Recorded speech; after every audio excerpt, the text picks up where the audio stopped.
दोस्तों, मैं आप सबका राज सुनाएंगे आज फिर से एक ऐसी कहानी जिसके सुनने के बाद आपकी रूहें कांप उठेगी।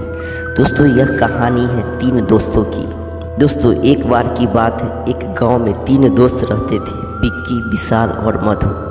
उन तीनों में इतनी गहरी दोस्ती थी कि जहाँ भी जाते थे तीनों एक साथ जाते थे। कुछ भी खाते मील बांट कर खाते थे। एक दिन मधु अपने दोनों दोस्तों के साथ स्कूल से घर लौट रही थी। दोपहर का समय था और वे तीनों साइकिल चला रहे थे। तभी विशाल की साइकिल एक बड़े से पत्थर से टकराया और वह नीचे गिर गया। उसके पैर में बहुत तेज चोट लग गया था। वह पूरी तरह दर्द से चिल्ला रहा था।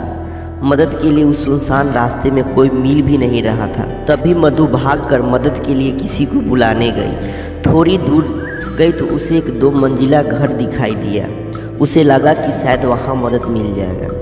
फिर वो वहाँ गई, लेकिन वहाँ जाकर देखी तो सारे कमरे में ताला लगा हुआ था। उसी वक्त मधु को लगा कि कोई उसके पीछे से होकर दूसरी मंजिल पे गया है, और जब वो पलटकर ऊपर देखी तो उसे एक परछाई दूसरी मंजिल पर जाते हुए दिखाई दिया। मधु को लगा कि शायद ऊपर कोई रहता होगा, उसी की परछाई होगी। मधु उसे रोकने के लिए आवाज़ लगाते हुए उसके पीछे पीछे दूसरे मंजिल पे चली गई। फिर वो वहाँ जाकर देखी तो उस मंजिल पर बस एक कमरा था और उस पर ताला लगा हुआ था।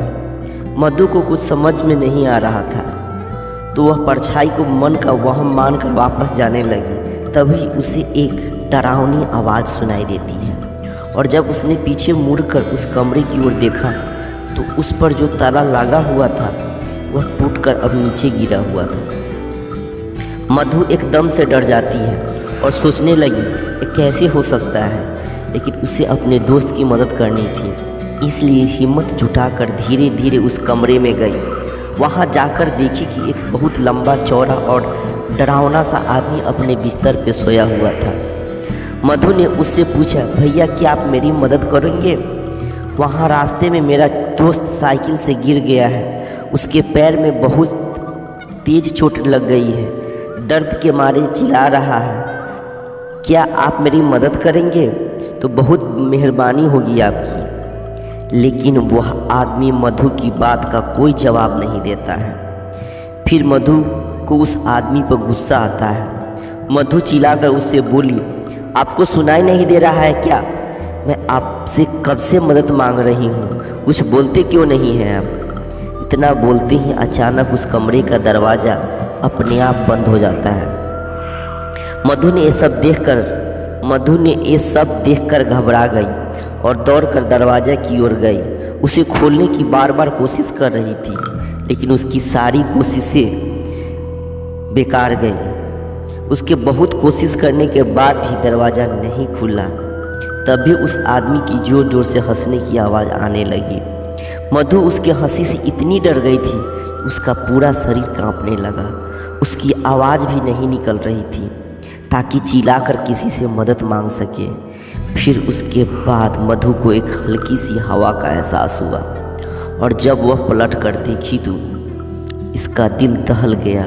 वह आदमी कुछ देर पहले बिस्तर पे सोया हुआ था और अब अचानक उसके सामने आकर खड़ा हो गया और ज़ोर ज़ोर से हंसने लगा। उसकी हंसी देखकर मधु को और ज़्यादा डर लगने लगा। उसे एहसास हो रहा था कि आज मुझे ज़िंदा नहीं छोड़ेगा। फिर वो आदमी मधु को पकड़ लिया, उसे अपने पास खींचने लगा। मधु ज़ोर से रोने चिल्लाने लगी। वह आदमी उसके मुंह पर हाथ रखा और उससे नोचने लगा और उसके बाल पकड़कर घसीटते हुए उस जंगल की ओर ले जाने लगा।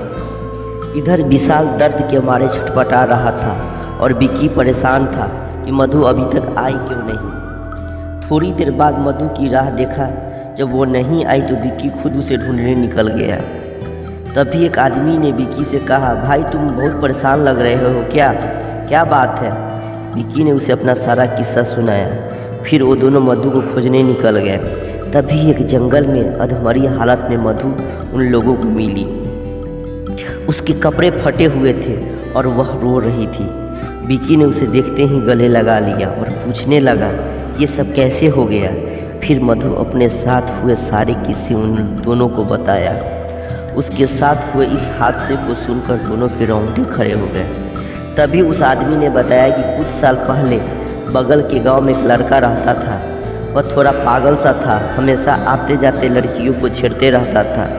उसे परेशान होकर लड़कियों ने अपने माता पिता से बताया। फिर गांव वालों ने उसे बहुत मारा।